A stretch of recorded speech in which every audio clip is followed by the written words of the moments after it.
আচ্ছা মা, প্রেম করাটা কি খারাপ? আর তাছাড়া তুমি বোনকে এরকম ভাবে বকাবকি করার কি মানে?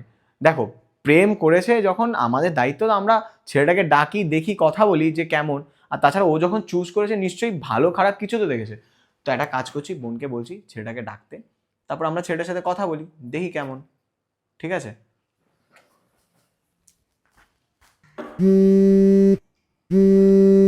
হ্যালো। শোন না, বলছিলাম আজকে না আমার একটু ফিরতে দেরি হবে, বুঝলি? একটু বাবাকে ম্যানেজ করিস প্লিজ। ঠিক আছে, অসুবিধা নেই, আমি জেগে থাকবো। শোন, আমি গেট খুলে দেবো, কিন্তু তুই কোনো আওয়াজ করবি না। ঠিক আছে, ঠিক আছে, একদম, থ্যাংক ইউ। কিরে দাদা, কোথায় রে তোর?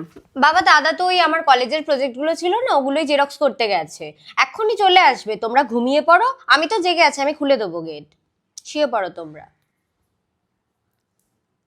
আচ্ছা মা, তুমি বোনকে কেন কলেজের ফেস্টে যেতে দিচ্ছ না? আর আমার যখন কলেজে ফেস্ট ছিল আমাকে তো কিছু বলোনি, আমাকে তো আটকাওনি। তা ওরও কলেজ লাইফ, ওরও কলেজ ফেস্ট প্রথমবার, তো ও যাক।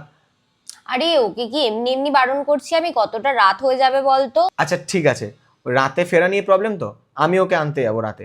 আর তুমি ওকে ফেস্টে যাওয়ার পারমিশন দাও, সব কিছু তো আটকাবে। আমি আনতে যাবো ওকে। ঠিক আছে, তাহলে যা। শোনো না বাবা, দাদাকে জবের জন্য এত প্রেশার কেন দিচ্ছ?